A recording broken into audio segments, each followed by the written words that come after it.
श्री कृष्णा श्री कृष्णा श्री कृष्णा श्री कृष्णा। गुरुर्ब्रह्मा गुरुर्विष्णु गुरुर्देवो महेश्वरः गुरु साक्षात् परं ब्रह्म तस्मै श्री गुरवे नमः। तस्मै श्री गुरवे नमः। जब फंडामेंटल्स एकदम परफेक्टली क्लियर होते हैं तो जीवन में फन होता है, और जब जीवन में फंडामेंटल्स क्लियर नहीं है तो जीवन मेंटल होता है। See the difference? If we are going mental, यदि हम मेंटल हो रहे हैं तो हमारे फंडास ठीक नहीं है, और इन फंडाओं को ठीक करने के लिए थोड़ी मेहनत करनी पड़ती है। देखो, और उस मेहनत का नाम है शास्त्रों का अध्ययन। और इन शास्त्रों के अध्ययन में हमने कल इंट्रोडक्शन में देखा था, चाहे मार्ग कोई भी रहे, चाहे द्वैत का रहे, योग का रहे, कर्म का रहे, भक्ति का रहे, ज्ञान का रहे, मार्ग कोई भी रहे, सभी मार्गों का तात्पर्य केवल अपने स्वरूप में निष्ठा पाना है।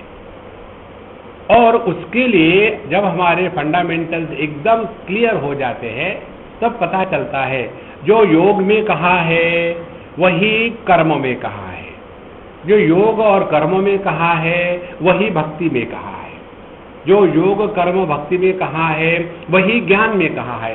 कहीं भी विरोध नहीं है। जहां हमको विरोध प्रतीत होता है उसका एकमात्र कारण है कि हमारे फंडामेंटल्स क्लियर नहीं। देखो, जैसे स्वामी रामतीर्थ ये उदाहरण देते थे। एक बार एक किसी होटल में 4 आदमी गए और एक टेबल पर बैठे। 4 दिशा से आए थे, एक दूसरे को नहीं पहचानते थे, और एक ही टेबल खाली था। तो एक जाके बैठा, दूसरा जाके बैठा, तीसरा जाके बैठा, चौथा जाके बैठा, और हर एक आदमी चाहता है कि मेरी ऑर्डर पहले एग्जीक्यूट हो, क्योंकि वहां मैं का सवाल है ना। तो चारों ने कहा, एक ने कहा मंची नीरू कुंडवा, एक ने कहा जौल खाबेन, तीसरे ने कहा पानी ले आओ। इस प्रकार से चारों ने 4 बातें मांगी, और वो जो वहां का वेटर था उसको चारों भाषाएं आती थी। तो हर एक को लगा कि पहले मेरी ऑर्डर एग्जीक्यूट होगी। वो जाकर के चारों के लिए पानी ले आया, क्योंकि चारों ने जो मांगा था उन सब का अर्थ एक ही है, पानी। ये फंडामेंटल जब उसके क्लियर थे तो जीवन में आनंद ही आनंद है। देखो, हमने जो पिछले बार वेदांत का कोर्स लिया था उसमें मेडिटेशन के रोज सेशंस होते थे। कम से कम 170-80 सेशन का हमने रिकॉर्डिंग किया था, और अब उसकी पुस्तक बन रही है। तो कल जिस लड़के ने वो बनाई, मुझे दी मैन्युस्क्रिप्ट 400-500 पेज की, होमवर्क शुरू। तो कल मैं जब फ्लाइट से आया था मैं पढ़ रहा था पहला चैप्टर, और उसमें इतने सुंदर विचार, मुझे पढ़ करके आश्चर्य लगा ये कहाँ से आया। और उसमें विचार यही है कि हम व्यक्ति से हट करके अभिव्यक्ति में आवे, और अभिव्यक्ति से हट करके जो व्यक्त हुआ है वहां पहुंचे। इस प्रक्रिया को कहते हैं ध्यानमय जीवन। और यही बात अब यहां हमको समझनी है। तो पहले हम इस कश्मीरी शैवाइज्म में पहली बात ये समझ ली कि जो अंतिम तत्व है वह क्या है। तो अंतिम तत्व में 2 बातें विशेष रूप से बताते हैं कि वह प्रकाशात्मक है और वह विस्तारात्मक है। एताम विभूतिम योगम च मम यो वेत्ति तत्वतः सह अविकंपेन योगेन युज्यते नात्र संशयः। 10वें अध्याय में भगवान कहते हैं कि मेरे योग को और ऐश्वर्य को, विभूति को जो ठीक से पहचानता है वह अविकंप योग। अविकंप योग का तात्पर्य है अब उसके जीवन में किसी प्रकार का कंपन, किसी प्रकार का संदेह, किसी प्रकार का कंफ्यूजन नहीं रहता। तो हमको दोनों जानना है, योग की स्थिति और विभूति की स्थिति। तो यहां वही बात बताते हैं कि यह जो अंतिम तत्व है जिसको वेदांत में परब्रह्म परमात्मा कहते हैं, जिसको योग में परमात्मा कहते हैं, जिसको भक्ति में भगवान कहते हैं, यहाँ परम शिव कहते हैं। शब्द भिन्न है, तत्व एक ही है। शब्दों में जाकर के हमको झगड़ा नहीं करना है। अच्छा महाराज, यह जो परम तत्व है इसकी दो बातें हमको स्वीकार करनी है। एक, यह संपूर्ण जगत का प्रकाशक है, और यह जो जगत है यह जगत भी इसी का ही विस्तार है।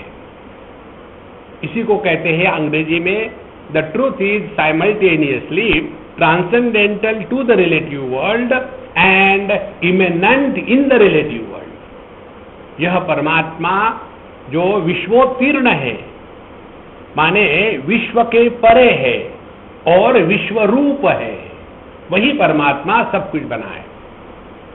उसके पश्चात हमने देखा कि ये जगत के निर्मिति की प्रक्रिया कैसी है। तो इसमें क्या क्या तत्व हमने देखे। पहली बात, जो परब्रह्म परमात्मा, जो परम शिव है, अब हमारे वेदांत के संस्कार है तो परब्रह्म परमात्मा बाय डिफॉल्ट आ जाता है, लेकिन यहाँ इसी को परम शिव कहते हैं। तो यह जो परम शिव है इसको हम केवल निरपेक्ष सत्ता के रूप में समझें। निरपेक्ष सत्ता माने इंडिपेंडेंट कॉजलेस एग्जिस्टेंस। तो यह जो निरपेक्ष सत्ता है यह है परम शिव। उसके बाद इस परम शिव की दो शक्तियां हैं, वैसे पांच है, पहले दो समझ ले। पहली शक्ति है चित शक्ति, दूसरी शक्ति है आनंद शक्ति। तो यह चित शक्ति के कारण प्रकाशक है और आनंद शक्ति के कारण यह विस्तार को प्राप्त हो गया है। जहां जहां आनंद होता है, खुशी होती है, वहां वहां विस्तार होता है। इसीलिए जब हम खुशी से हंसते हैं तो पूरा मुंह ऐसा खुलता है, हा हा हा, क्योंकि वहां आनंद की अभिव्यक्ति है, विस्तार हो गया। अब यह दो शक्तियां, चित शक्ति और आनंद शक्ति। उसके पश्चात तीन शक्तियां और है इस परम शिव की। एक है इच्छा शक्ति, दूसरी है क्रिया शक्ति और तीसरी है ज्ञान शक्ति। तो इच्छा शक्ति के द्वारा यह स्वतंत्र है, चाहे जो मर्जी। हमने ऐसा क्यों किया, who are you to ask me. कल हमने आपको बताया दो प्रकार की इच्छाएं होती है। एक इच्छा है आवश्यकता के अनुसार, दूसरी इच्छा है परिपूर्णता की अभिव्यक्ति। जब हमको अपूर्णता का अनुभव होता है तो हम उसको मिटाने के लिए कुछ चाहते हैं। तो जीव की हमारी जो इच्छाएं है वह बंधन का कारण है, लेकिन परमात्मा की जो इच्छा है, जो इच्छा शक्ति है, वह मुक्त है। उनसे परमात्मा को कुछ प्राप्त नहीं करना है, बल्कि अपनी पूर्णता को अभिव्यक्त करना है। दूसरी शक्ति है परमात्मा की ज्ञान शक्ति, और इसी ज्ञान शक्ति को लेकर के वह सर्वज्ञ है। और तीसरी शक्ति है परमात्मा की यह क्रिया शक्ति, और इस क्रिया शक्ति को लेकर के यही परमात्मा, यही परम शिव सद्विद्या या शुद्ध विद्या के रूप में प्रकट होकर के इस संपूर्ण जगत को निर्माण करने में लगा हुआ है। इस प्रकार से ये पांच शक्तियां जिस एक तत्व की है, ये पांच शक्तियां उसकी होने के कारण इसका अब रिश्ता क्या हो गया, ये एक महत्व का सिद्धांत ठीक से समझ लेना। ये बात हमने वेदांत में भी पढ़ी है, यही भी वही बात कहते हैं, शब्दों का भेद है। जैसे अग्नि और उसकी दाहिका शक्ति, इनका क्या रिश्ता है? रिश्ता इसीलिए है क्योंकि दो है। रिश्ता हमेशा दो में होता है। Correlation is possible only minimum 2 things.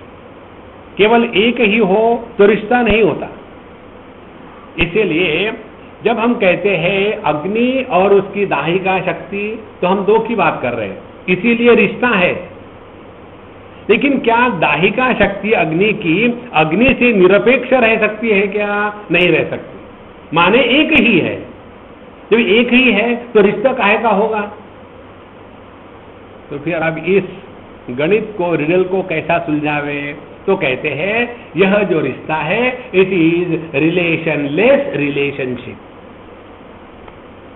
इसी प्रकार से ये परम शिव की चित शक्ति, आनंद शक्ति, उसके बाद इच्छा शक्ति, ज्ञान शक्ति और क्रिया शक्ति, ये 5 शक्तियां मूल जो है यह इस परमात्मा की होने से परमात्मा से भिन्न नहीं है। और चूंकि यह परमात्मा विस्तार को प्राप्त हुआ है तो किसके द्वारा प्राप्त हुआ है? तो इन्हीं शक्तियों के द्वारा, इसीलिए वो भिन्न है। इन दोनों का तात्पर्य हो गया एक ही परमात्मा अपने शक्ति के माध्यम से अनेक रूप में प्रकट हो रहा है। एक ही आदमी अपने शक्ति के माध्यम से कभी पति के रूप में प्रकट होता है, कभी पुत्र के रूप में प्रकट होता है, कभी पिता के रूप में प्रकट होता है। तो यह औपाधिक अनेकता है। इस औपाधिक अनेकता के कारण जो एक तत्व है उसमें अनेकता का दोष नहीं लग सकता। देखो संतो, इस तत्व को पहचानना है। अच्छा, यहां तक हमने कल देखा था। अब उसके पश्चात ये तत्व हो गए। अब तत्व से लेकर के दूसरी स्टेज आती है अनुभूति की। ये जो हम अभी बताएंगे आपको, हम बहुत समय ले रहे हैं, ये फंडामेंटल ठीक कर लो, बाकी के सूत्र फटाफट समझ में आ जाएंगे। तो पहले तत्व का निर्णय हुआ, उसके बाद उस तत्व की, परमात्मा की, परम शिव की शक्तियों का निर्णय हुआ। अब तीसरी बात है कि अनुभूतियां कैसी है, उनके क्या क्या स्तर है। तो पहला जो अनुभूति का स्तर है वह है सार्वभौम, वो सबके लिए सामान्य है। तो कौन सा अनुभूति का स्तर है? इसी को कहते हैं कारण। जैसे समुद्र, यह कारण सभी लहरों के लिए है। ऐसे नहीं कि जो अच्छी लहरें हैं उनका कारण समुद्र है और जो तोड़ने फोड़ने वाली भयानक लहरें हैं उसका कारण समुद्र नहीं, एक ही है। इसी प्रकार से यह सार्वभौम जो अनुभूति का क्षेत्र है, इसका वर्णन हमको बताते हैं। सबसे पहले यह परम शिव में इस शक्ति का जब प्रादुर्भाव हो जाता है तब इस परम शिव को कहते हैं कि यह अब पहली स्टेप में समझो नीचे आ गया है। तो इसमें यह जो स्पंदन शक्ति है इसका प्राकट्य होने को अब वो तैयार हो गया। माने कैसी स्थिति है? पहले बंड्या था और अब उसके विवाह का निर्णय हो गया और फिर वो पत्रिका छापना शुरू हो गया।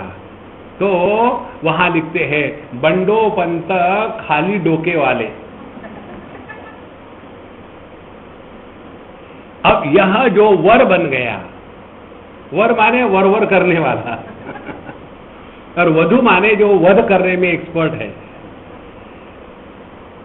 तो यह जो स्थिति है, अभी उसने अपने वरत्व को कार्य में जारी नहीं किया, अब प्रकट होने के लिए तैयार है। यह जो स्थिति है पहली, वो है शिव की स्थिति। तो इसमें यह शिव माने अपने शक्ति को उसने स्वीकार किया। तो Param Shiv has become the Shiv, Bandya has become Chiranjeev Bandopant. First step. Now second step, यह जो शक्ति जब प्रकट हो गई तो पहली स्टेप पे उसको शिव कहते हैं, दूसरी स्टेप में अब शक्ति। यह शक्ति क्या करती है? यह शक्ति का जब प्राकट्य होता है तो ज्ञान में अब भेद निर्माण हो गया। कौन सा भेद निर्माण हो गया? मैं विरुद्ध जो मैं नहीं, आई वर्सेस नॉट आई, अहम वर्सेस इदम। देखो, जब हम गहरी नींद में रहते हैं तब केवल एक अविभाजित ज्ञान रहता है, और इसीलिए गहरी नींद में अन्य की प्रतीति नहीं। जब अन्य की प्रतीति नहीं तो संसार नहीं। तो दूसरी स्टेज क्या हो गई? पहले शिव की स्थिति, फिर शक्ति। शक्ति की स्थिति जब प्रकट होती है तो उसमें there is polarisation, dichotomisation of the knowledge in the form of I versus not I, अहम इदम विमर्श, इसको कहते हैं टेक्निकली। उसके बाद तीसरी स्थिति आती है, तो पहली शिव हो गई, दूसरी शक्ति हो गई। अब तीसरी स्थिति आती है सदाशिव। अब सदाशिव किसको कहते हैं? सदाशिव में आता है कि यह भगवान की या परम शिव की इच्छा शक्ति को लेकर के इसमें मैं का प्राकट्य होता है कि मैं ये हूं। उसके बाद चौथी स्थिति आती है जिसमें ऐश्वर्य की स्थिति है। इस मैं ये हूं, इसमें मैं का महात्म्य है, और यह मैं हूं, इसमें यह का महात्म्य है। देखो, बिल्कुल ठीक से समझ लेना। आई एम दिस, तो मैं ये हूं। छोटे बच्चे जब बोलना शुरू करते हैं ना, तो डब्बू कौन है? मैं डब्बू हूं, तो उसमें मैं का महात्म्य है। उसके बाद अगली स्टेप आती है। अगली स्टेप में क्या है, जिसको ऐश्वर्य कहते हैं कि ये सब मैं हूं। पहले मैं ये हूं, अब ये सब मैं हूं। जहां ये सब मैं हूं में आ जाते हैं तो वहां हमने इदम को प्राधान्य दिया है और अहम उसका ओनर बना है। अच्छा महाराज, इसके पश्चात आखिरी स्थिति आती है सद्विद्या या शुद्ध विद्या तत्व, जिसमें मैं और यह इन दोनों को एक ही वैल्यू होती है। तो 5 बातें हो गई, शिव, शक्ति, उसके पश्चात आता है सद्विद्या जिसमें मैं का महात्म्य है, फिर ईश्वर ऐश्वर्य उसमें इदम का महात्म्य है, और आखिरी सद्विद्या या शुद्ध विद्या, इसमें दोनों का सामान्य महात्म्य है। अब ध्यान से सुनना, यह जो मैं है सदाशिव की स्थिति में, यह मैं सार्वजनिक मैं है, इसीलिए इस मैं का अनेक वचन नहीं होता। देखो, थर्ड पर्सन सिंगुलर ले लो आप, ही, शी, इट, उसका प्लूरल क्या होगा? दे। तो third person singular plural becomes third person plural, third person continues to be. फिर second person singular thou, second person plural is you, so it continues to be second person.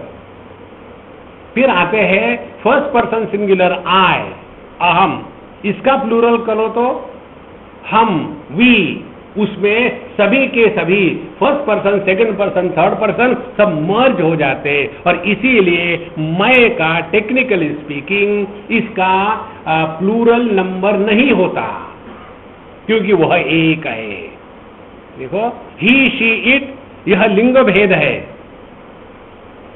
He is a masculine, she is feminine etcetera, लेकिन मैं का लिंग भेद नहीं होता। यह जो एक मैं है वह एक मैं यहां सदाशिव के नाम से कहा गया है। देखो संतो, उसके बाद इदम, भगवान भगवद गीता के 13वें अध्याय में इस शब्द का प्रयोग करते हैं। इदम शरीरम कौन्तेय क्षेत्रमित्यभिधीयते एतद्यो वेत्ति तं प्राहुः क्षेत्रज्ञ इति तद्विदः। हे कौन्तेय, इदम शरीरम, यह जो शरीर है, हम लोग क्या समझते हैं? यह जो शरीर है माने मेरा जो शरीर है, भगवान का शरीर, यह संपूर्ण विश्व है। तो जैसे अहम का अर्थ सामान्यमय है, इसी प्रकार से इदम का अर्थ सामान्य संपूर्ण ऑब्जेक्टिव वर्ल्ड है, उसमें सब कुछ आ गया। देखो, और उसके पश्चात पांचवी स्थिति आ जाती है जिसमें मैं माने अहम और यह माने इदम, इन दोनों का संतुलन हो गया। यह हो गया यूनिवर्सल एक्सपीरियंस, यह हो गया सार्वभौम अनुभव। अब देखो इसको अपने जीवन में, जैसे सबके लिए आंखें और दृष्टि और नेत्र के रोग इत्यादि सबके लिए कॉमन है, इसी प्रकार से यह जो अनुभूति का क्षेत्र है ये हमारे सबके लिए कॉमन है। अगले बार यदि नींद से उठोगे तो सत्संग के बाद नहीं, नींद से उठने के बाद। हम क्या सो रहे क्या अभी? तो जब हम नींद से उठते हैं तो पहली बात क्या हो जाती है कि हम नींद से उठे माने पहले शांत पड़े हुए थे, ये धीरे धीरे हिलने लग गए, तो यह स्फुरणा आ गई। स्फुरणा आने के पश्चात फिर मैं, कल शाम को जब मैं जा रहा था लेक्चर को तो मुझे समझ में नहीं आ रहा था कि अब क्या टाइम है और मुझे कहाँ जाना है।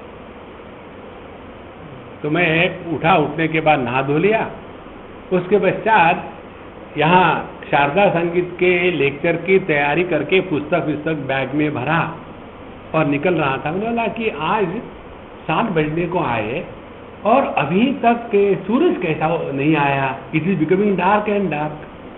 और फिर मुझे पता चला नहीं अभी शाम है, मुझे वहां जाना है। फिर चोला बदला और फिर हम वहां प्रेमपुरी गए। देखो पहले स्फुरणा आती है, उसके बाद मैं प्रकट होता है, फिर मैं होने के बाद यह प्रकट होता है, और यह प्रकट होने के बाद मैं और यह, इन दोनों का संतुलन, और वहां से जीवन शुरू हो गया। ये सबके लिए सामान्य अनुभव है। इसके पश्चात अब और आगे हम चलते हैं। तो यहां तक जो सामान्य अनुभव है इसको कहते हैं शुद्ध विद्या। इसमें पाप पुण्य का निर्माण नहीं होता, इसमें हिंदू मुसलमान नहीं होते, इसमें गरीब अमीर नहीं होते, इसमें पशु पक्षी मनुष्य जाति भेद नहीं होता, क्योंकि यह सार्वजनिक अनुभव है। हमने आपको एक बार कहानी बताई थी, एक कैथरीन नाम की लड़की, अब पता नहीं कहाँ है वो, तो उसका पहला या दूसरा बच्चा हुआ था। हमारी बड़ी अच्छी दोस्त थी। तो उसके पति ने हमको कहा कि स्वामी जी आपकी कैथी को बच्चा हो गया है। तो हमने कहा मैं अभी तो नहीं आऊँगा, 2-4 दिन के बाद आऊँगा। और फिर शाम को वो आया, मेरे लेक्चर खत्म होते ही बाहर आया और स्वामी जी वो बहुत ब्लीडिंग कर रही है और बड़ा मुश्किल हो रहा है, उसका पता नहीं क्या होगा। हमने कहा उसके बुलाओ माँ बाप को, भांजे भतीजे को, किसी न किसी का खून ठीक होगा। बोले वो तो ठीक हो गया है, लेकिन वो लोग खून देने को तैयार नहीं। बोले हम हमारे रिलीजन के अनुसार खून नहीं दे सकते। देखो, और वो बेचारी मरने जा रही है। तो मैंने उसको कहा तुम अपनी जीसस को प्रार्थना करो कि मेरा खून मैच हो जाए। और हो गया मैच। जाकर के हमने उसको खून दिया, वो जिंदा, अभी भी जिंदा है। फिर मैं उसको चिढ़ाता हूं, अब बताओ तुम हिंदू हो कि क्रिश्चियन हो? तुम्हारी बॉडी भले क्रिश्चियन की हो, लेकिन अंदर घूमने वाला जो खून है वो हिंदू का है कि क्रिश्चियन का है? देखो महाराज, जब हम इस तत्व में निष्ठा करते हैं ना, तब यह जो झगड़ा पूरे दुनिया में चल रहा है ये अपने आप खत्म हो जाएगा। इसीलिए तुलसीदास जी कहते हैं साधु ते न होई कार जहानी। जो व्यक्ति असल साधु संत होते हैं वो किसी का नुकसान नहीं करते, वो किसी को मारते नहीं। ये हम जो धर्म के नाम पर टेररिज्म करते हैं ना, ये धर्म की बात नहीं है, ये अधर्म की बात है। इसीलिए इस स्थिति को कहते शुद्ध अध्व। इसी शब्द का प्रयोग कठोपनिषद में आता है। स्वध्वनः पारमाप्नोति यद विष्णोः परमं पदम। पता नहीं अब कहां से क्या क्या ले आते।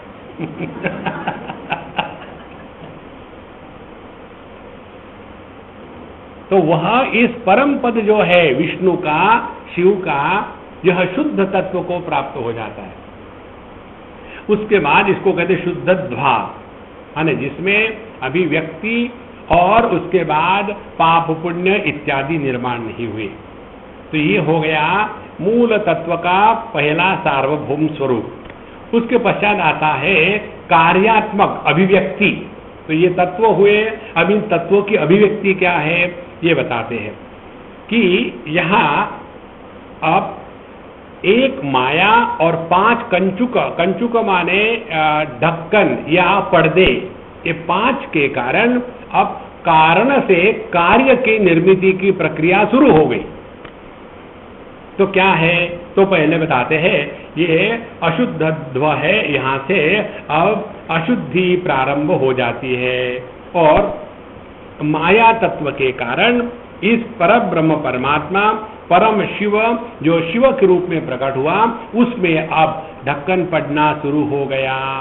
इसी को लेकर के ईशावास्य उपनिषद में आता है, हिरण्मयेन पात्रेण सत्यस्यापि हितं मुखं तत्वं पूषन्न पावृणु सत्य धर्माय दृष्टये। हिरण्मयेन पात्रेण सत्यस्य मुखम अपि हितं, जो हिरण्मय पात्र है उसी के द्वारा सत्य को मानो ढका गया है। तो यह कौन सा है? हिरण्मय माने प्रकाशात्मक पात्र है। कौन सा है? इसी को कहते हैं माया। अब इस माया का तात्पर्य ठीक से समझ लेना। माया का तात्पर्य इतना सुंदर बताया है यहाँ। माया माने मीयते अनया इति या सा माया, जिसके द्वारा अनंत अनुभूति को शांत का रूप प्राप्त हो जाता है, उस प्रक्रिया को कहते हैं माया। आप जरा ठीक हिंदी में बताओ ना। That because of which the infinite is reduced to a finite perception is called as Maya. हाँ, ऐसा हिंदी में बोला करो। जैसे उदाहरण समझ लो, समय अनंत है, time is infinite, what passes through is finite. काल तत्व जो है वह अनंत है। अनंत क्यों है? काल का ना तो प्रारंभ है ना तो अंत है, इसीलिए वो अनंत है। तो ये काल में माया कैसी घुस जाती है? फिर हम कहते हैं, अभी एक बच्चा मुझे कहीं मिला, कहाँ की बात है याद नहीं, मैंने उसको पूछा भाई तुम्हारी उम्र कितनी है? 5 times Earth has gone around the sun.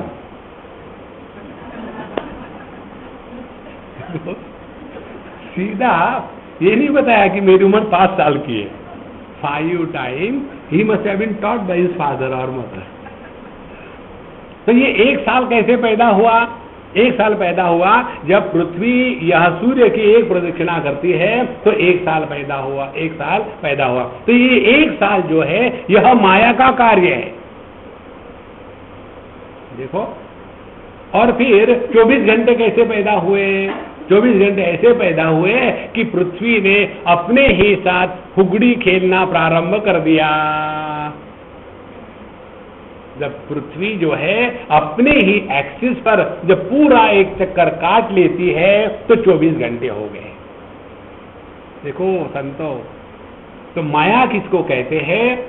जो अनंत है वह उपाधि के कारण जब शांत माने परिच्छिन्न माने लिमिटेड प्रतीत होता है, उस प्रक्रिया को कहते हैं माया। अब दूसरा उदाहरण ले लो। यह जो साउंड वेव्स है जो हम अपने फोन के माध्यम से सुनते हैं, ये साउंड वेव्स का एक पर्टिकुलर स्पेक्ट्रम है, 40 dB से लेकर के वहीं तक हमारे कान सुन सकते हैं। यदि यह साउंड वेव्स की फ्रीक्वेंसी 40 से कम हो जावे तो मनुष्य के कान उसको ग्रहण नहीं कर सकते। उसी प्रकार से यह जो साउंड वेव्स की फ्रीक्वेंसी एक विशिष्ट मर्यादा के परे चले जावे तो भी मनुष्य के कान सुन नहीं सकते। तो हम क्या कहेंगे, जो मैं सुनता हूं वही ठीक है, जो मैं नहीं सुनता हूं वो है ही नहीं। अब इसको और जरा आगे बढ़ाओ, तब माया दिमाग में क्लियर करेगी सब कचरा। दूसरी बात, हमारी आंखें केवल एक विशिष्ट जो लाइट वेव्स है उन्हीं को ग्रहण कर सकती है, उसके परे हमारी आंखें लाइट वेव्स को ग्रहण नहीं कर सकती। तो हम क्या कहेंगे, जब तक मैंने देखा नहीं तब तक मैं विश्वास नहीं करता। उसको समझ में नहीं आ रहा वो क्या बोल रहा है। विश्वास तभी करना पड़ता है कि जब देखते नहीं, देखने के बाद विश्वास की क्या जरूरत है। देखो,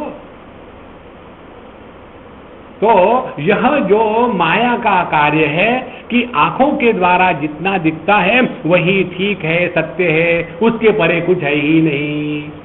एक स्टेप और आगे चले जाओ, मन के द्वारा जो ग्रहण हो सकता है उतना ही केवल सुख दुख है, उसके परे नहीं है। तो माने हम अपने मन में फंस गए हैं। इसके भी परे चले जाओ, जो बात बुद्धि में समझ में आती है वही है। जब मुझे समझ में नहीं आया तो परमात्मा कैसे हो सकता है। माने परमात्मा मेरे समझ में आना चाहिए। तो यह बुद्धि के द्वारा परमात्मा को ग्रहण करने की प्रक्रिया और जो परेशानी है यही माया का कार्य है।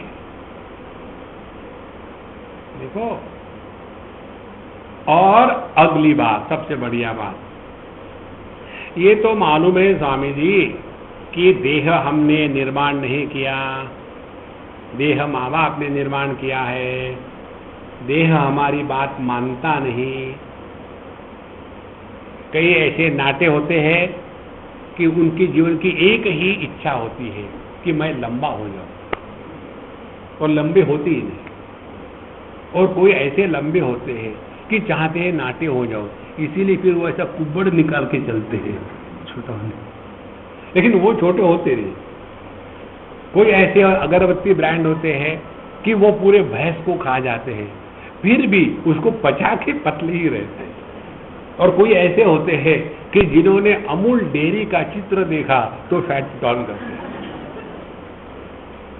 तो यह देह ना तो हमने निर्माण किया है, ना तो ये हमारी बात मानता है, फिर भी हम अपने को देह मान के बैठे हैं। यह माया का कार्य है। देखो महाराज, और इसी के कारण हम अपने स्वरूप को नहीं पहचान पाते। तो माया क्या हो गई, ध्यान से सुनना। जब हम अपने इंद्रियों के माध्यम से, मन के माध्यम से, बुद्धि के माध्यम से जो ज्ञान है, इस ज्ञान को ही अंतिम ज्ञान समझते हैं और उसी में फंसे रहते हैं, उसको कहते हैं माया का कार्य। देखो,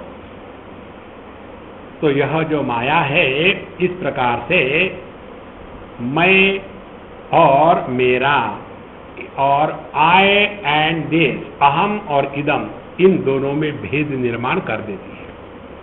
उसके पश्चात जो 5 तत्व है, ये 5 तत्व कार्यान्वित होते हैं। अब कैसे हो गया देखो, जो काल अनंत है उसको, प्रिंसिपल ऑफ टाइम को हमने माया के द्वारा परिच्छिन्न कर दिया। पहले उसको कहते हैं युग, फिर कहते हैं अनेक प्रकार के साल, और फिर कहते हैं महीने, फिर कहते हैं फोर्टनाइट, फिर कहते हैं हफ्ते, फिर कहते हैं दिन रात, फिर कहते हैं घंटे, फिर कहते हैं मिनट। माने एक ही अनंत काल को हमने संकुचित कर दिया है। तो माया क्या करती है, माया संकोच को निर्माण कर देती है। जो अनंत है उसको माया के द्वारा हमने छोटा सा बना दिया। अच्छा महाराज, अब इसके पश्चात दूसरी बात क्या हो जाती है, जब माया के द्वारा इस देह को मैंने मैं के रूप में स्वीकार किया है, तो क्या हो गया, वो देह मैं नहीं हूं। जब मेरी भूख को मैंने मेरा पहचान लिया है, स्वीकार किया है, तो दूसरे भले भूखे रहे, मुझे तो खाना ही है। अपने दुख को मैंने अपना दुख माना है, लेकिन अन्य के दुख को हमने अन्य का माना है। दूसरे दुखी होवे क्या फर्क पड़ता है? यही है माया का कार्य। अब इसके पश्चात आगे आ जाते हैं। यह जो 5 कंचुक है, कंचुक का तात्पर्य है कवरिंग या पर्दे। 5 कौन से है? पहला पर्दा है कला। कला का तात्पर्य क्या है? कला माने जो सर्वकर्तृत्ववान है, जिसके कारण यह संपूर्ण विश्व निर्माण हो रहा है, जिसमें सब कुछ करने की क्षमता है, वह इस माया के प्रभाव के कारण अपने आप को अल्प कर्तृत्ववान समझने लगता है। मैं ये नहीं कर सकता, मेरे बस की बात नहीं है। जिसने ये संपूर्ण विश्व को निर्माण किया है वो कहता है मैं ये नहीं कर सकता। आपको कभी समय मिला तो एक मूवी जरूर देखिए, और वो है कुंग फू पांडा। बहुत सुंदर मूवी है ये। मूवी मैंने लंदन में देखी, और जैसे मैं उतरा तो मुझे लेने के लिए शाम आया। शाम मेरे जीवन में अगल बगल में चारों तरफ है, यहाँ भी शाम है, वहाँ भी शाम है, जहाँ जाओ वहाँ शाम ही शाम है। तो वो शाम मुझे लेने के लिए आया। मैंने शाम हम लोग पिक्चर देखने जाएंगे ये कुंग फू पांडा। स्वामी जी वो रिलीज नहीं हुआ। हमने कहा तुम्हारी इंफॉर्मेशन आउटडेटेड है, वो इस तारीख को रिलीज हो रहा है, और इस तारीख के बाद एक दिन शाम को मेरा लेक्चर नहीं है, सुबह मेरी फ्लाइट है, इसीलिए हम शाम के लेक्चर के पश्चात तुरंत चले जाएंगे, मूवी देख करके नेक्स्ट डे चले जाएंगे। बोले ठीक है। हम गए देखने, उसको इतना अच्छा लगा वो मूवी। तो स्वामी जी आपको ये मूवी अच्छा है कैसे पता चला? हमने कहा मैं सर्वज्ञ हूं, समझ क्या रखा है। उसमें ये सिद्धांत आता है, वो जो पंडा रहता है उसने सुना बहुत कि ऐसी ऐसी एक वैली है, और वहाँ एक टाइगर है और बहुत बड़ा है, और उसमें सभी प्रकार की शक्तियाँ हैं, कुछ भी कर सकता है। और ये पांडा ह्यूज का ह्यूज, गोबर गणेश के जैसा, बिल्कुल चल भी नहीं सकता, 24 घंटे खाते रहता है, खाते रहता है, खाते रहता है। लेकिन उसके ड्रीम्स हमेशा वही रहते हैं कि मैं कुंग फू मास्टर बन गया हूँ और सबको मार सकता हूँ। केवल कल्पना कर रहा है तो। और जब उसकी नींद टूट जाती है, ड्रीम टूट जाता है, उसके पिताजी कहते चलो अपना जो होटल है, उस होटल में वो लोग क्या कहते हैं, स्पिगेटी का धंधा होता है, चलो स्पिगेटी बैठो, बड़े ड्रीम देख रहे हैं। और धीरे धीरे उसमें ये इतना हो जाता है, और फिर वो वहां चला गया, और फिर वो देखता है मेरे से नहीं हो सकता, मेरे से नहीं हो सकता। लेकिन फिर उसी से सब कुछ होने लग जाता है।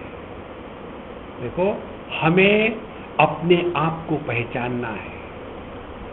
सब कुछ संभव है, nothing is impossible in this. देखो, इसीलिए यहां जो पहला पर्दा है कला का, हम अपने शक्ति को नहीं पहचानते। उपनिषद कहती है नायमात्मा बलहीने न लभ्या।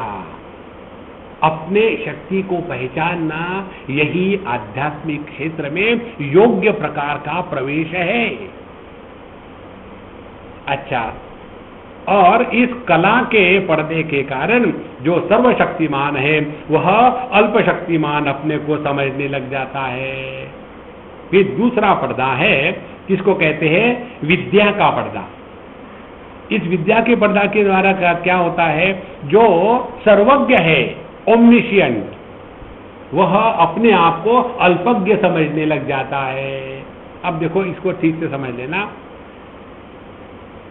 हम अपनी आंखों के द्वारा जितना जानते हैं उतना ही ज्ञान है, ये हमारी कल्पना। लेकिन वास्तविक क्या है? सभी आंखों के द्वारा जितने भी रूप रंग प्रकाशित हो रहे हैं, वो सभी के सभी रूप रंग उसी एक चेतना के प्रकाश के द्वारा ही प्रकट हो रहे हैं। जब हमने अपनी पोजीशन, आंखों से हट करके मन के पास ले आवे और मन से हट करके जब चेतन सत्ता में प्रवेश करे तो वहां से पता चलेगा कि जो चेतन सत्ता यहां से देख रही है वही चेतन सत्ता वहां से देख रही है, उसमें कोई फर्क नहीं है। तो यह जो दूसरा पर्दा है उसके कारण जो सर्वज्ञ है वह अपने आप को अल्पज्ञ समझने लग जाता है। अब तीसरी बात आती है राग। राग माने किसी वस्तु के प्रति आकर्षण या आसक्ति। ये क्यों होता है? इसलिए कि हमने अपने आप को अपूर्ण समझा है। नहीं तो आदमी शादी क्यों करे? कोई जरूरत है? नहीं नहीं नहीं, बस बिना शादी के what A life without a wife. देखो, जो समझदार होते हैं ना वो भिन्न होते हैं, जो ना समझ होते हैं वो भिन्न होते हैं।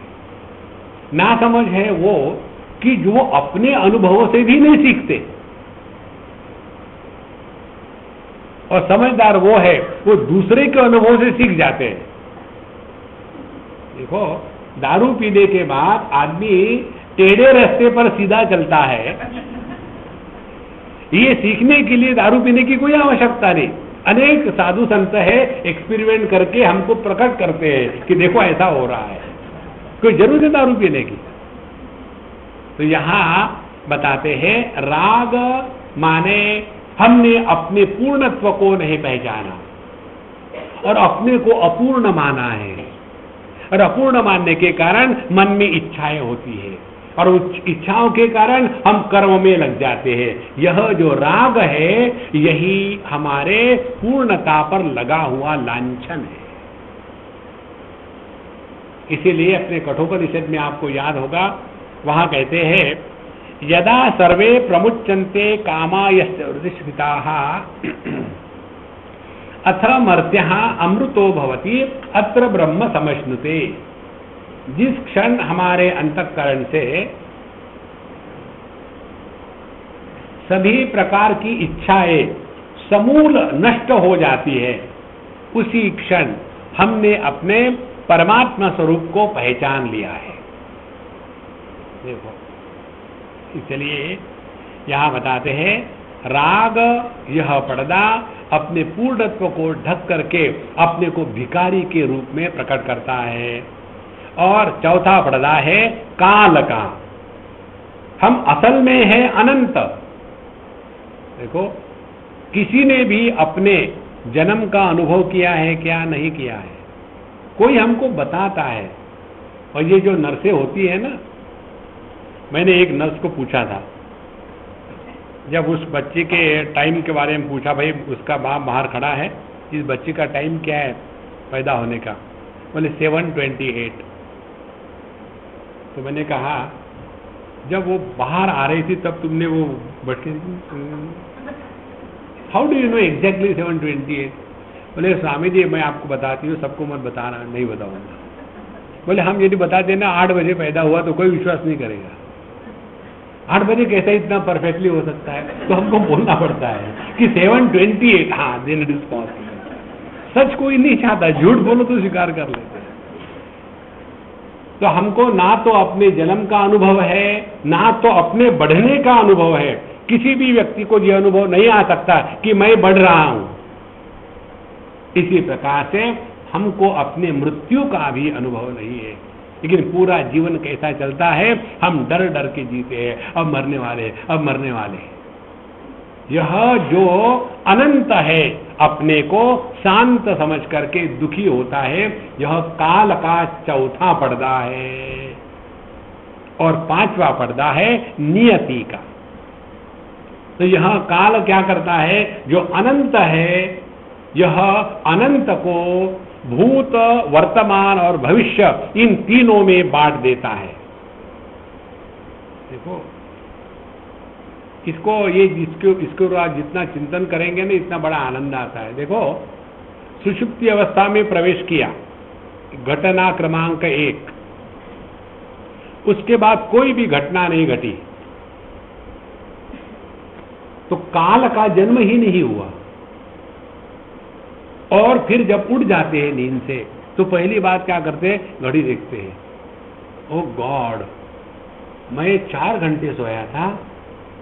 एक बार यही मुंबई की बात है, बहुत पुरानी, 60s की, दादर टीटी में इतना पानी भर गया था और मैं डबल डेकर बस में था और नाक तक पानी आ गया और पानी की ऐसे फटे फटाफट मुंह पर पड़ते रहे। 8-10 घंटे हम खड़े रहे। उसके बाद पानी कम होने के बाद गए, हम सो गए हमारे दोस्त के पास। और जब उठे तो मैंने बोला, अरे बाप रे, मैं 6 घंटे सोया था।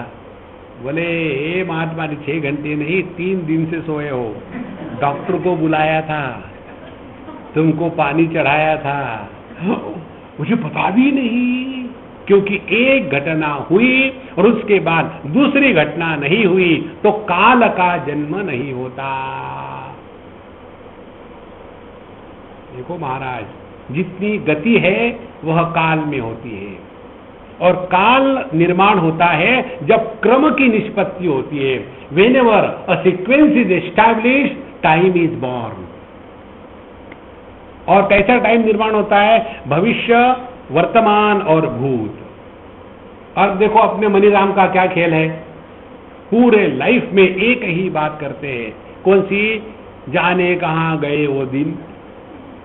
भूतकाल में भटकते रहते हैं या पता नहीं आगे क्या होने वाला है, भविष्य में चले जाते हैं। यही है काल का पर्दा। और इसके पश्चात 5वां आ जाता है नियति। इस नियति के पर्दे के द्वारा क्या हो जाता है? जो सर्वव्यापी है और जो सर्वत्र है उसको हम अल्पव्यापी और अल्प स्थान में रहने वाले स्वीकार करते हैं। और यही है the imposition of the concept of space. मैं यहां हूं, वहां मैं नहीं हूं, मैं इतना ही हूं, इससे बढ़कर के मैं नहीं हूं। इसीलिए किसी ने मुझे छुआ, दूर हो जाओ, मुझे छुओ मत। क्यों? कि इस देह के अंदर मैं हूं, बाहर थोड़ी हूं मैं। इस प्रकार से यह जो आकाश या स्पेस का लिमिटेशन आ गया, यह नियति का लिमिटेशन है। अब देखो क्या क्या बातें हो गई। तो ये जो माया का तत्व है, यह माया का तत्व अभिव्यक्ति प्रकट कर रहा है। माया के द्वारा जो अनंत है उसको हमने शांत का रूप दे दिया और ये शांत का रूप देने के कारण जो अनंत है वो संकुचित हो गया और संकुचित होने के बाद फिर 5 पर्दे पड़ गए। और ये 5 पर्दे हमने देखे, कला का, विद्या का, राग का, काल का और नियति का। इन 5 पर्दों के कारण जो अनंत है वो अपने आप को शांत और छोटा समझने लग गया। और देखो ये सब में है। जैसे एक मच्छर को मारने को आप जाओ तो मच्छर भी अपने आप को बचाने के लिए भाग जाता है। फिर यदि हमको कोई मारने के लिए आए, हम थोड़ी कहेंगे हम मच्छर थोड़ी, हम क्यों भागे, हम भी भाग जाते हैं। क्योंकि मच्छर जो अपने आप को बचाना चाहता है, उसी प्रकार से हम अपने आप को बचाना चाहते हैं। तो यह जो 5 कंचुक है और माया का जो पर्दा है, इसके द्वारा सबके अनुभव सामान्य है। तो यह जो कार्य की स्थिति है ये सब में सामान्य है। इसीलिए जो बात भगवद गीता में 5000 साल पहले कही थी वो आज भी लागू होती है। उस समय में भी वही काम, क्रोध, लोभ, मोह, मदम, आश्चर्य, उस समय जो कहा गया था, त्रिविधम नरकस्येदम द्वारम नाशनम आत्मनः काम क्रोध तथा लोभ तस्मादेतत्रयं त्यजेत्। यह काम क्रोध लोभ यह नरक के दरवाजे है। वो उस समय जैसे थे वैसे आज भी है, क्योंकि यह सिद्धांत सार्वभौम है। तो पहले हमने सार्वभौम तत्व को देखा, फिर सार्वभौम कारणात्मक स्थिति को देखा, अब हमने सार्वभौम कार्यात्मक स्थिति को देखा। इसी को कहते हैं अभिव्यक्ति। बिजली का बल्ब के माध्यम से प्रकाश के रूप में प्रकट होना, यह सार्वभौम कार्य है। इससे आगे जा करके हम एक बल्ब की बात करेंगे। एक बल्ब वो है जो टेम्पल को प्रकाशित कर रहा है, दूसरा बल्ब वो है जो टॉयलेट को प्रकाशित कर रहा है। फिर हम क्या कहेंगे, ये टॉयलेट का बल्ब है ना, पिछले जन्म में नरक में था, और ये टेम्पल का जो बल्ब है ना, ये पिछले जन्म में स्वर्ग में था। देखो महाराज, ये तत्व को ठीक से समझ लेना। इन सब चीजों से परे होकर के अपने स्वरूप में स्थिति अपने आप होने लग जाती है। एक सज्जन है हमारे अमेरिका में, बहुत सिंसियर साधक है, बहुत ही प्यारे हैं। मुझे कहते हैं कि स्वामी जी आप मुझे बताइए कि मेरी स्थिति तत्व में कब पक्की हो जाएगी। तो मैंने उनको कहा, जब तुमसे ये झंझट निकल जाएगी कि मुझे कुछ चाहिए। तुम्हारी स्थिति तत्व में नहीं है तब तो होगी ना। ये तो ऐसा ही है। एक लड़की आके मुझे कहती है, स्वामी जी, हाँ जी, तलाक तलाक तलाक। मैंने कहा उसका, ए मेरी माँ, तूने मेरे से शादी कब करी थी कि तलाक मांग रही हो। जैसे तलाक के लिए शादी की आवश्यकता है, उसी प्रकार से मोक्ष के लिए बंधन की आवश्यकता है। लेकिन किसी को भ्रांति हो गई, नहीं जी मैं बंधन में हूं, तो उस बंधन से निकलने के लिए भ्रांति को निकालना पड़ेगा, बंधन को नहीं निकाला जा सकता। इसीलिए इन सब चीजों को समझने के पश्चात अपने आप हर चीज होने लग जाती है। फिर हमको किसी भी प्रकार का कोई भी बंधन इत्यादि नहीं है। तो हमने अभिव्यक्ति के स्थिति पर पहुंच गए हैं। अब आगे जाते हैं व्यक्ति के स्थिति पर। और यह व्यक्ति के दो तत्व है, एक है पुरुष तत्व, दूसरा है प्रकृति तत्व। पुरुष तत्व किसको कहते हैं? यह जो शिव तत्व है, यह माया शक्ति के कारण जब एक व्यक्तित्व को प्राप्त हो जाता है तब उसको पुरुष कहते हैं।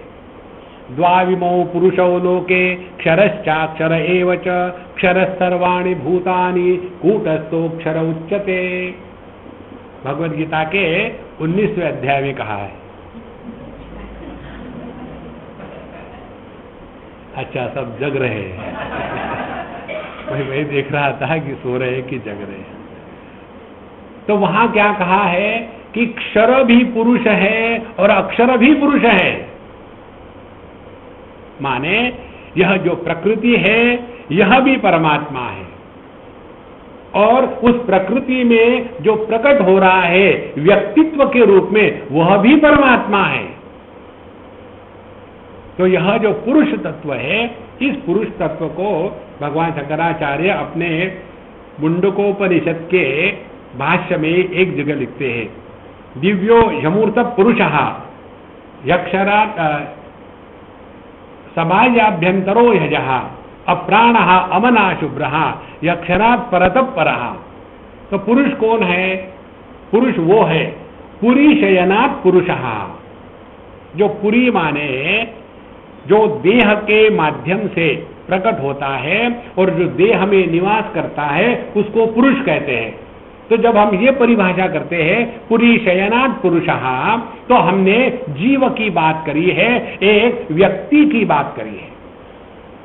और जब हम इसी पुरुष शब्द की परिभाषा ऐसी करते हैं कि पूर्णत्वात् पुरुषः, जो पूर्ण होते हुए भी एक अपूर्ण उपाधि के माध्यम से प्रकट हो रहा है, तब उसको भी पुरुष कहते हैं। तो यहां बताते हैं ये दो तत्व जो है व्यक्ति के, वो है, पहला है पुरुष तत्व। इसी पुरुष तत्व को जो प्रत्येक सजीव प्राणी में होता है, इस शास्त्र में उसको अणु कहते हैं। और यही शब्द अणु जैन फिलॉसफी में जीव के लिए कहा गया है। एक हमारे मित्र है, हम उनके यहाँ रहते हैं और जैन है, उनके लड़के का नाम अणु है। तो जब उसका मैंने कहा, हाय अनु, how you are? Swami ji मेरा नाम अनु नहीं है, फिर क्या है? अणु। तो मैंने कहा ठीक है, फिर तुम्हारा स्पेलिंग ऐसा है क्या? ANU? देखो, अणु माने जो हर एक देह में एक सजीव भाव रहता है, वह अणु है, उसको कहते हैं पुरुष। और दूसरा है प्रकृति। प्रकृति वो है कि जिसमें, जिस ज्ञान में अन्यत्व की भावना दृढ़ होती है, और इस प्रकार से प्रत्येक पुरुष की अपनी अपनी प्रकृति अलग अलग होती है। यहां सांख्य और यह शास्त्र, इसमें भेद है। सांख्य और वेदांत में, सांख्य और इस त्रिक शास्त्र में यही मूलभूत भेद है।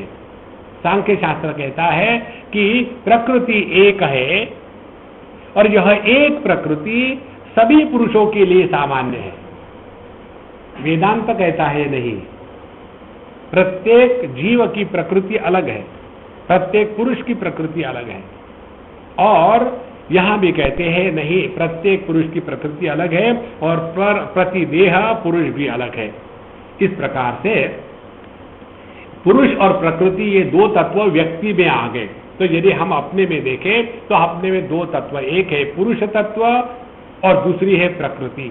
पुरुषः प्रकृतिस्थो ही भुंक्ते प्रकृतिजान गुणान कारण गुण संगोस्य सद असद योनिषु। भगवद गीता के 14वें अध्याय में, 13वें अध्याय में भगवान श्री कृष्ण ने ये कहा है, पुरुष जब प्रकृति में स्थित होता है तभी तीन गुणों के माध्यम से अनेक प्रकार के अनुभव प्राप्त करता है। अब प्रकृति के क्या क्या गुण हैं? तो प्रकृति के तीन गुण हैं, सत्व रजस तमस। और ये तीनों के तीनों गुण जब साम्यावस्था में होते हैं तब यह प्रकृति अव्यक्त रूप में रहती है। देखो, और इस अव्यक्त रूप में जब प्रकृति है तब यह जगत का निर्माण नहीं हो रहा है। इसको समझने के लिए अपने सामने एक चित्र ले आइए। भोले बाबा अकेले ध्यान में बैठे हैं कैलाश पर्वत पर, और उनके अगल बगल में ना तो गौरी माता है, पार्वती जी है, ना तो उनका वाहन खड़ा है नंदी महाराज, और यह संपूर्ण जगत का अस्तित्व ही नहीं है। यह हो गई शिव जी की स्थिति। उसके बाद दूसरी स्थिति है। दूसरी स्थिति में शिव जी खड़े हैं, 50% शिव जी है, 50% गौरी जी है, अर्धनारी नटेश्वर। फिर यह तांडव नृत्य शुरू होकर के यह संपूर्ण विश्व की विविधता निर्माण हो गई है। और यह संपूर्ण विश्व जब निर्माण हो गया है तो कौन है शिवा, कौन है पार्वती? जो कुछ है मैं ही मैं है, मैं ही मैं है। देखो, तो यह जो तीन गुणों का प्राबल्य जब बढ़ जाता है तो शिव जी को भूल जाते हैं, और शिव जी को भूलने के बाद प्रकृति फिर अपने आप को प्रकट करती है तीन प्रकार से। कैसी? पहली, जब यह प्रकृति का सत्व गुण प्रधान प्राकट्य होता है,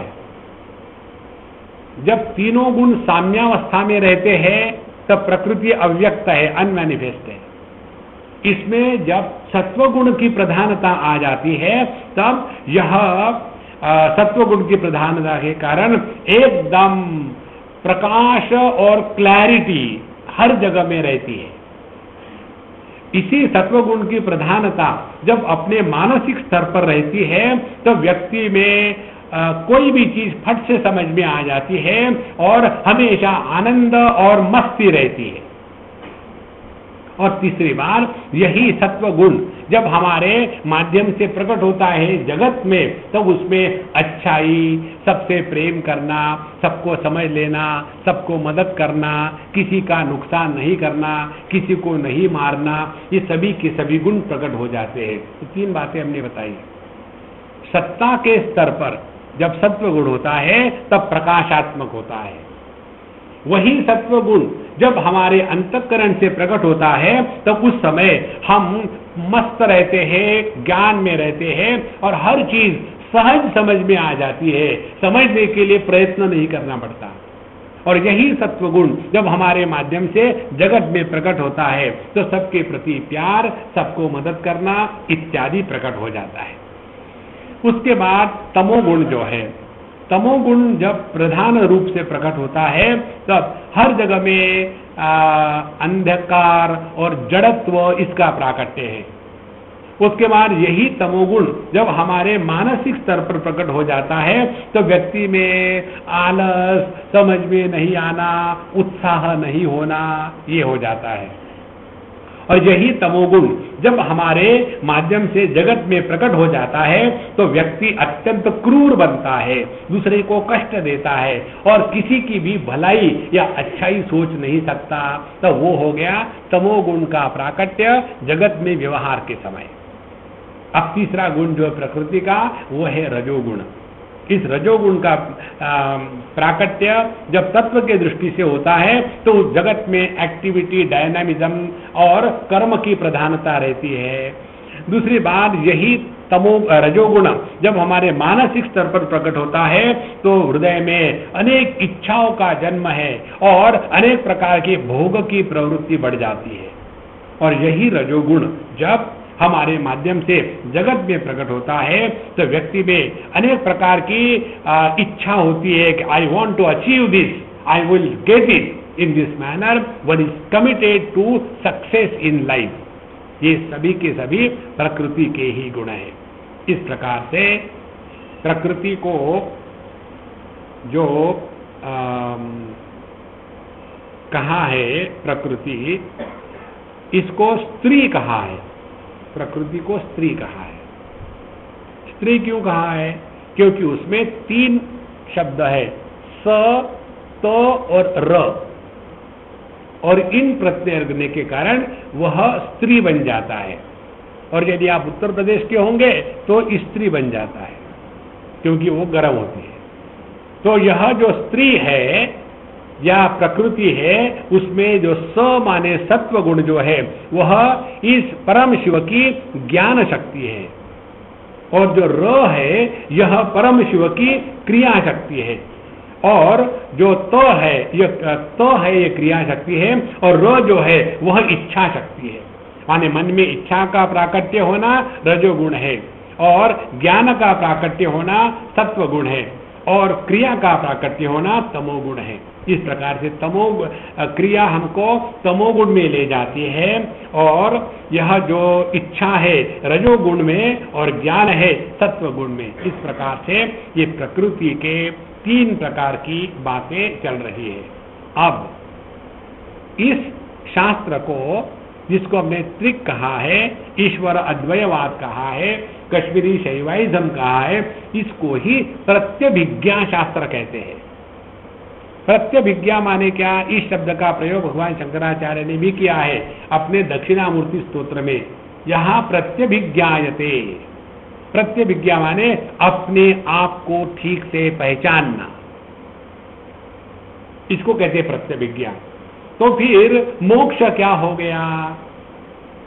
इसके पश्चात ये मोक्ष को समझने के लिए हमें ये समझना है, जब हम अपने ज्ञान शक्ति, इच्छा शक्ति और क्रिया शक्ति, इन तीनों के परे जाकर के इन सबका जो एक आधार है, इस आधार को पहचानते हैं कि ज्ञान जहां से प्रकट होता है वही इच्छा प्रकट होती है, और जहां इच्छा प्रकट हो गई है वही क्रिया प्रकट होती है।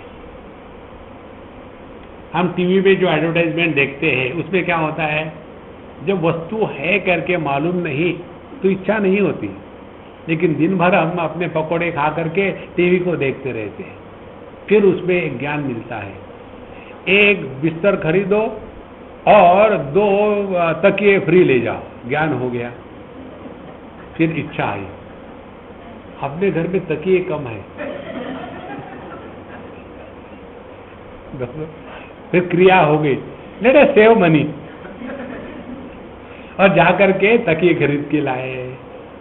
देखो, तो जब हम इन 3 गुणों के परे चले जाते हैं, तात्पर्य क्या है, जब मानसिक प्रत्यय से प्राप्त ज्ञान हम पर प्रभाव नहीं डालता, तब हम में इच्छा निर्माण नहीं होती।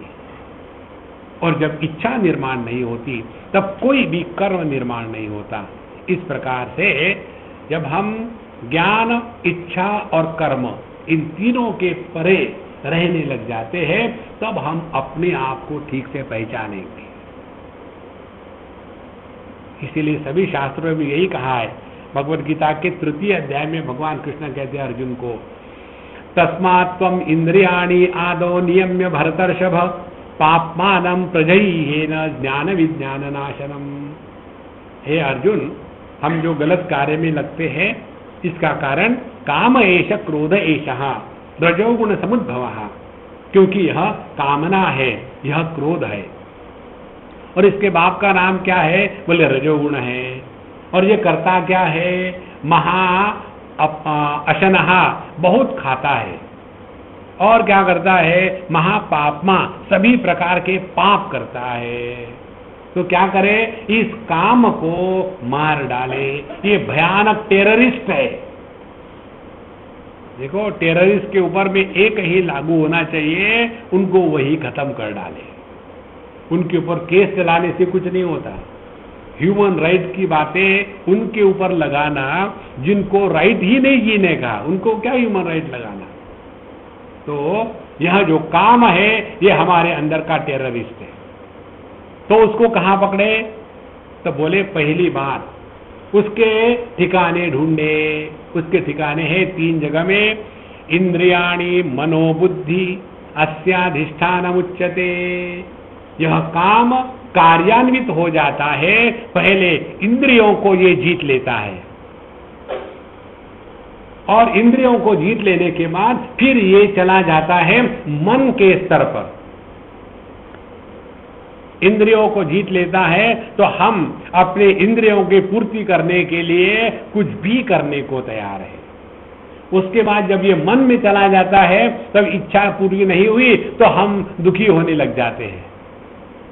और जब ये मन से भी उसने जीत लिया, फिर मन से आगे चला गया बुद्धि के स्तर पर। बुद्धि के स्तर पर जाने के बाद अधर्मम धर्म इति या मन्यते तमसावृता सर्वार्थान विपरीताश्च बुद्धिसा पार्थ तामसी।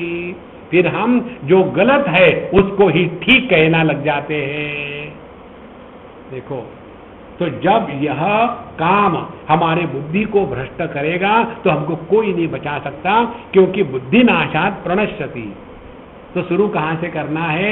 तस्मात् त्वम् इंद्रियाणि आदौ नियम्य भरतर्षभ। पहले अपने इंद्रियों पर संपूर्ण नियंत्रण आना आवश्यक है। देखो, इंद्रियों पर नियंत्रण लाने के लिए एक ऑर्गन ऐसा है जो 2 in 1 है, जो कर्मेंद्रिय भी है, ज्ञानेंद्रिय भी है। ज्ञानेंद्रिय है रसना, और कर्मेंद्रिय है हमारी जिह्वा। जब हम अपने जबान का प्रयोग वस्तुओं के रस स्वादन के लिए कहते हैं, तब उसको रसना कहते हैं। और इसी जबान का प्रयोग जब हम अपने वाणी के लिए करते हैं, तब उसको जिह्वा कहते हैं। दोनों बातें, जगत का रस लेना और बोलना, ये एक ही वाणी के जिह्वा के द्वारा हो रहा है। तो इस पर नियंत्रण लावे, अपने खान पान पर नियंत्रण और अपने बोलने पर नियंत्रण।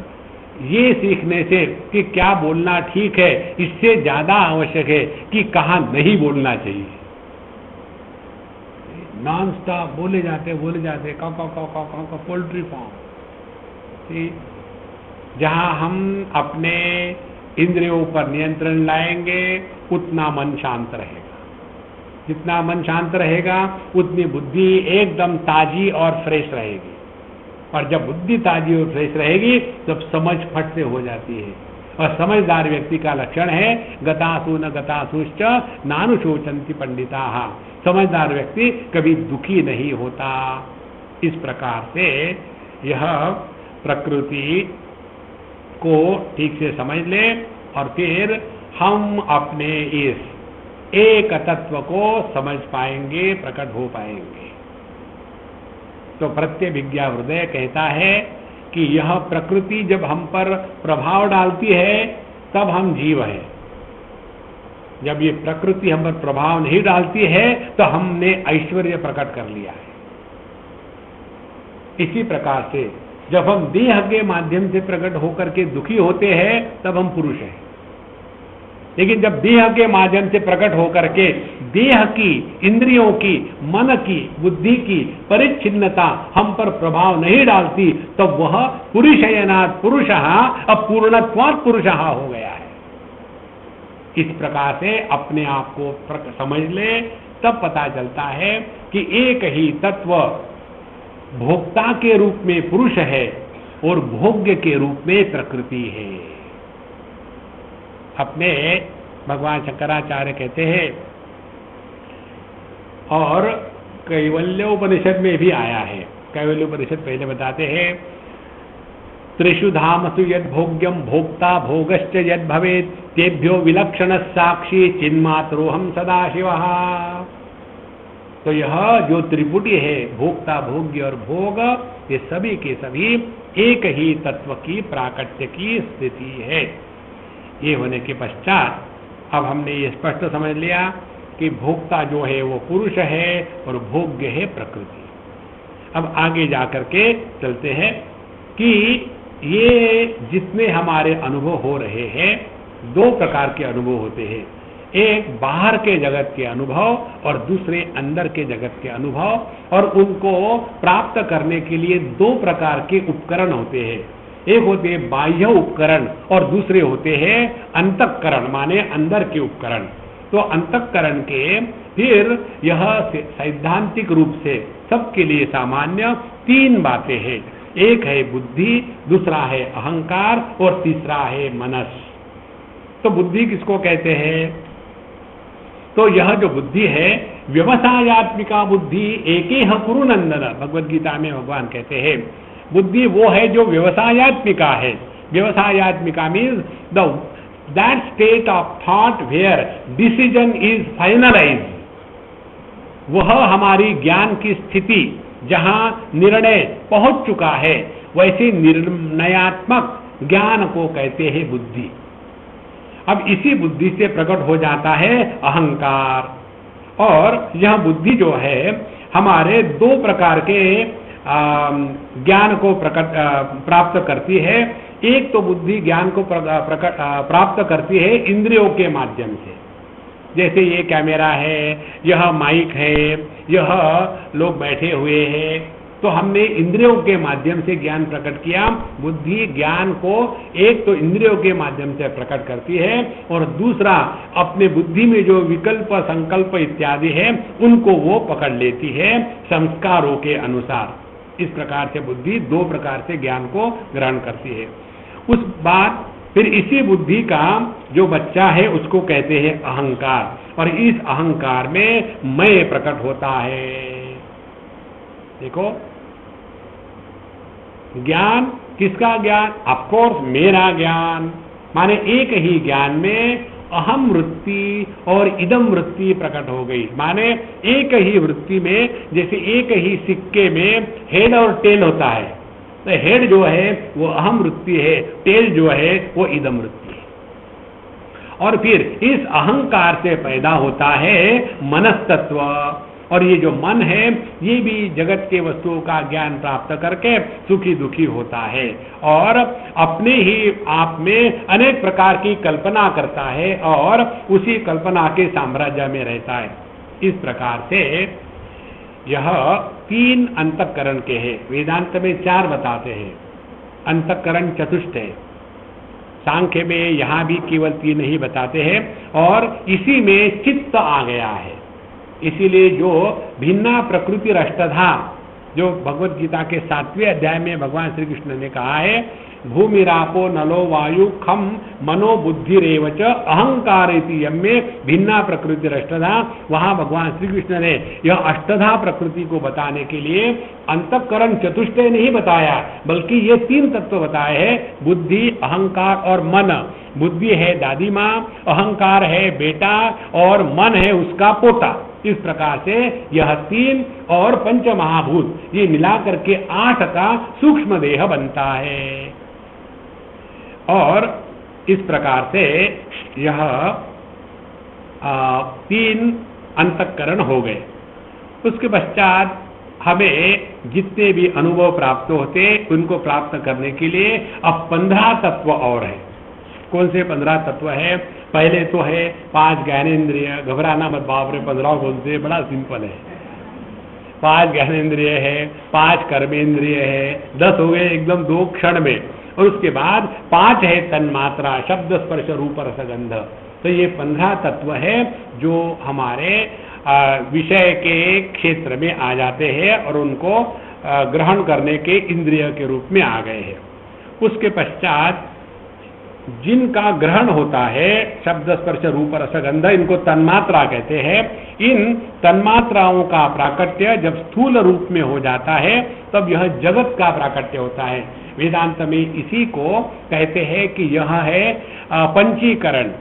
पंच महाभूतों के तमोगुण का जो भाग है उसका पंचीकरण होकर के यह स्थूल जगत निर्माण होता है। और इसीलिए जो तत्व है जिसके द्वारा यह भौतिक जगत का निर्माण हुआ है वो है आकाश, वायु, तेज, पानी और पृथ्वी। तो आकाश यह शब्द तन्मात्रा का स्थूलीकरण है और वायु जो है स्पर्श तन्मात्रा का स्थूलीकरण है। इस प्रकार से यह तन्मात्राओं के स्थूलीकरण के द्वारा यह पंच महाभूत निर्माण हो गए, जिसके द्वारा जगत निर्माण हो जाता है। उसके बाद आती है बात कि जीव क्या है और उस जीव का बंधन क्या है और इस जीव का फिर मोक्ष क्या है, ये सब बातें हैं। और अब आप लोग थक गए हो, इसीलिए अब हम इसको कल देखेंगे। ओम पूर्णमदः पूर्णमिदं पूर्णात् पूर्णमुदच्यते पूर्णस्य पूर्णमादाय पूर्णमेवावशिष्यते। ओम शांति शांति शांति। हरि ओम। श्री गुरुभ्यो नमः। हरि ओम।